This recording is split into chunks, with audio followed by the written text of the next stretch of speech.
All right, guys, I think it's time I talk about my FX6 wish list, especially since the new Sony A9 III just came out. That thing's kind of a groundbreaking camera. I know a lot of Red Komodo owners. I own the Red Komodo X. It's kind of different because we now have full frame global shutter and it's in a very small form factor. So we got to imagine if they decide to put that sensor into their future FX line, we're going to get, close to that Red Komodo type look. I just want to go over my gripes with this camera, and that will kind of lead into each wish list. And then there'll be some extras at the end. Down in the comments, let me know what you think. And who knows, maybe Sony will see this. Maybe I'll be able to translate some of this to Sony. Anytime there's a video like this is our moment to tell Sony what we want.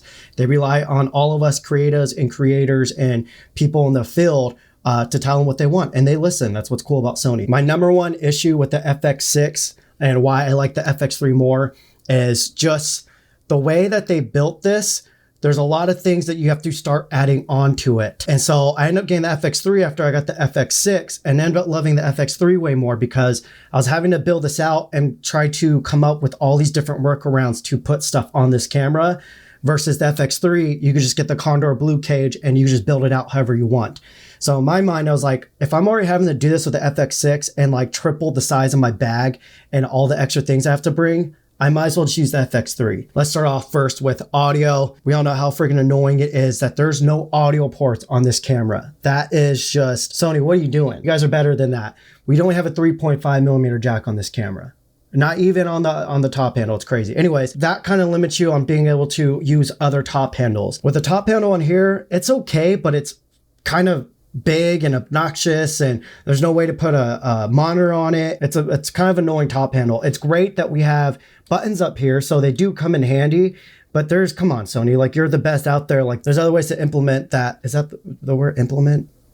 You guys know what I'm trying to say. There's other ways to put those buttons onto the camera or give us options where we could build it out. From there, let's go into our monitor setup because the top panel creates another issue, and that's with the monitors. So the only way to put a monitor on here is through the hot shoe. I don't want to say it's delicate, but it's not like the Red Komodo where you just slap a cage on it and you could build it out and everything's super robust to where if it takes a crash, it might survive. With this, I've actually had my monitor slipped off multiple times when just using a hot shoe monitor mount.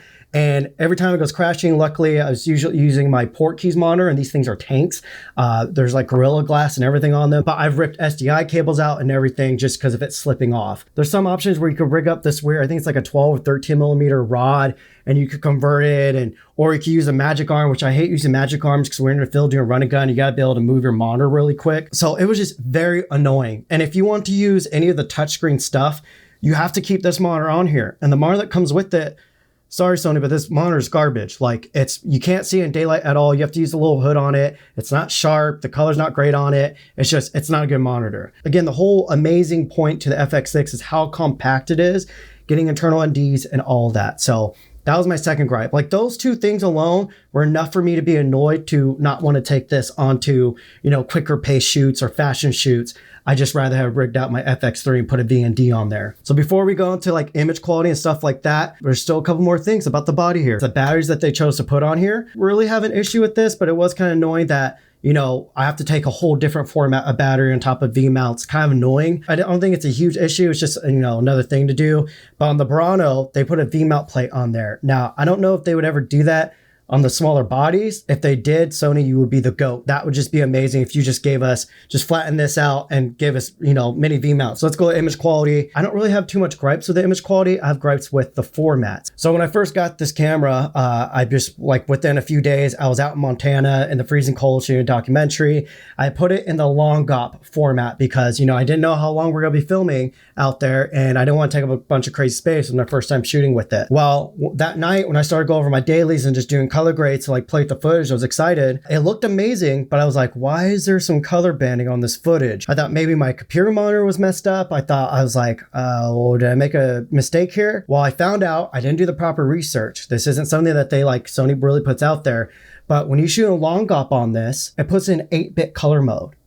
What are you doing, Sony? On the FX3, we could shoot an H.265 and still get all the 10-bit color, still get all the amazing quality out of it. But on this, we have to keep it in all-I and pumped as max quality in there. We don't have any other compression options there. That's very weird. That's strange. So that was like one thing where I was like, that kind of sucks, because now I'm stuck using the highest quality format, like hard drive space when you're on the road and you're just like kind of in rural areas and you don't want to run out of space. It kind of helps just to like shoot more compact format. That's pretty much my last gripe with this. So the rest of the wish list, the FX6 II, again, I think that global shutter would be amazing. Gerald Undone, please do your dynamic range test on there, because I'm super excited to see if it holds up to, you know, the FX6 and FX3 sensors, or like the A7R4 sensor. I know the whole 4x3 and 3x2 trend is like really trendy right now. That's the trend. Personally, I'm not a fan of it. I could really care less about delivering it in that format. But what's great about it, like a lot of jobs, we have to deliver in not just horizontal formats, but vertical formats. And so it's really cool to have that open gate, because you can repurpose the full sensor readout for all those different crop factors. But more importantly for me is anamorphic. We're being spoiled with a lot of new anamorphic lenses coming out. This is the Blazar Remus 45mm. They sent me the whole set, and this cover full frames. These are pretty cool lenses for the price. I'm pretty shocked by them. Just being able to have open gate, or even just being able to use 2x anamorphic, would just be amazing on this. Like, these cameras are too good for us not to have more anamorphic support on them, especially with how popular and standard anamorphic's becoming, not just, you know, for film productions, but more indie and just fun production. So, but with that said, we need actual anamorphic support. Right now, they give us 1.3x and 2x de-stretch in camera. But when it does that, it just literally de-stretches it. It doesn't do anything else. So when you're looking at on a monitor, like a 5-inch monitor, you're getting like this much image on there. I don't know if you guys have tried shooting like that. It's ridiculous. You can't really see anything. So Sony, thank you for giving us the internal de-stretch, but it's kind of pointless because we need it to be able to crop into the sensor. But even just having the open gate support would allow us to properly de-stretch a 2x or 1.5x where it still fills out the monitor. Actual anamorphic support, not just a simple de-stretch. Like, there's more to it than that. I'm trying to think what else. Like, it's very bizarre because, again, I love this camera, but just all those little things. Again, I just kept going back to the FX3 because I didn't want to like deal with them.